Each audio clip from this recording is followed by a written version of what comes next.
बिस्मिल्लाहिर्रहमानिर्रहीम अस्सलाम वालेकुम। मैं अपने मौजूद नाज़रीन और प्यारे दोस्तों को और मैसा सीक्रेट शेफ़ के किचन में खुश आमदीद कहता हूँ। रेसिपी को शुरू करने से पहले मेरी ये दुआ है कि अल्लाह ताला आपकी तमाम मुश्किलात को आसान फरमाए, आपकी रिस्क कशादगी और बरकत अता फ़रमाए और आपको सेहत और तंदुरुस्ती वाली ज़िंदगी अता फ़रमाए, आमीन। आज मैं आपके साथ वेजिटेबल पुलाव की रेसिपी को शेयर करूँगा, जिसको मैंने मिट्टी की हांडी में बनाया है। इंशाल्लाह ये इतना मज़ेदार पुलाव बनेगा कि आप चिकन, मटन और बीफ पुलाव को भूल जाएंगे। इस रेसिपी को मैं इंशाल्लाह इंतहाई आसान तरीके से बनाऊंगा और इंशाल्लाह मेरी ये बनाई हुई रेसिपी आप बहुत जल्द सीख जाएंगे।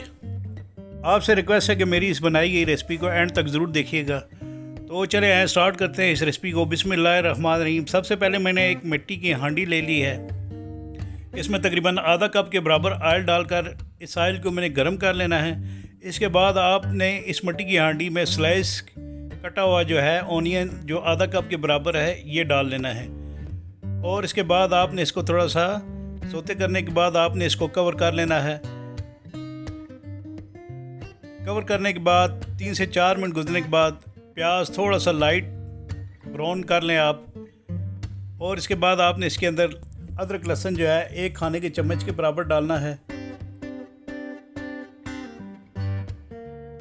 और इसके बाद मैं इसके अंदर ये तेज़ पत्ता है 3 अदद, ये मैं तेज़ पत्ता इसके अंदर डालूँगा और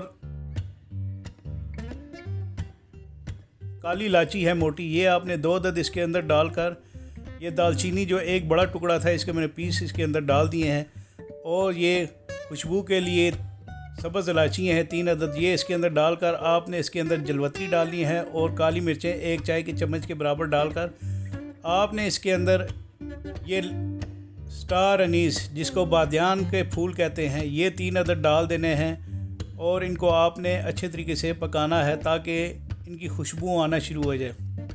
इसके बाद आपने इसके अंदर ये लौंग है आधा चाय के चम्मच के बराबर डालना है और इसके बाद आपने इसके अंदर ये सौंफ है ये आपने आधा खाने के चम्मच के बराबर डालना है क्योंकि पुलाव में सौंफ का इस्तेमाल होता है।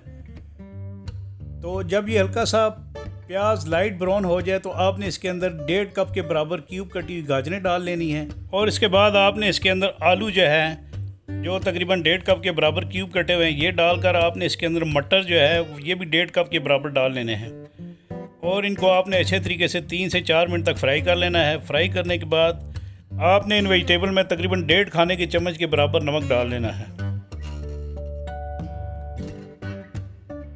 और इसके बाद आपने ये ज़ीरा है ये आधा खाने की चम्मच के बराबर डालना है और इनको आपने अच्छे तरीके से पकाना है। इसके बाद जब वेजिटेबल अपना पानी रिलीज़ कर दे तो आपने इसके अंदर तकरीबन 3 गिलास के बराबर पानी डालना है और ये अचार है 1 खाने के चम्मच के बराबर मिक्स अचार आपने इसके अंदर डाल देना है और इसको आपने इतनी देर तक पकाना है ताकि इस पानी में जोश आ जाए और अब आपने इसको कवर कर लेना है।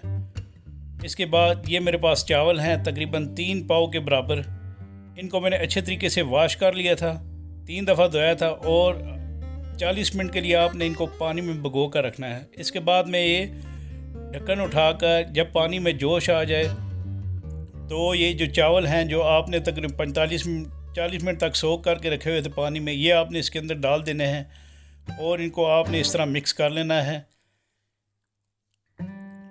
मिक्स करने के बाद आपने इन चावलों को इतनी देर तक पकाना है जब तक इनका पानी जो है वो ड्राई नहीं हो जाता।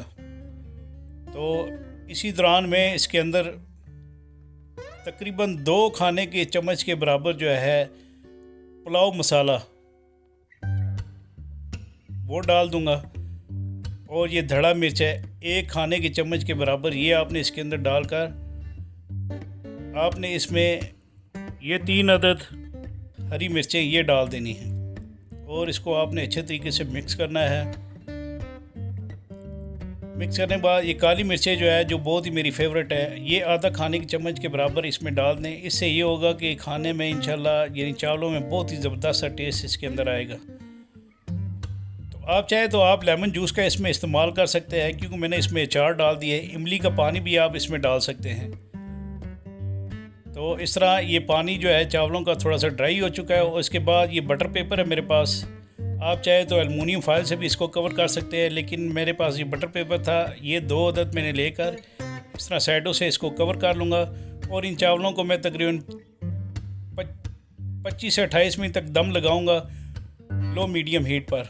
और ये 25 से 28 मिनट गुजरने के बाद ये देखें माशाल्लाह मेरी वेजिटेबल पुलाव जो है वो तैयार हो चुकी है। और इंशाल्लाह आप इसको एक दफ़ा घर में ज़रूर बनाएं। इसके बाद मैं इसकी प्रेजेंटेशन कर लूँगा और इंशाल्लाह मुझे उम्मीद है कि मेरी ये बनाई गई रेसिपी आपको ज़रूर पसंद आएगी। इसके बारे में मुझे कमेंट्स बॉक्स में कमेंट ज़रूर दीजिएगा। इसके साथ ही आपसे इजाज़त चाहता हूँ। अल्लाह हाफ़िज़।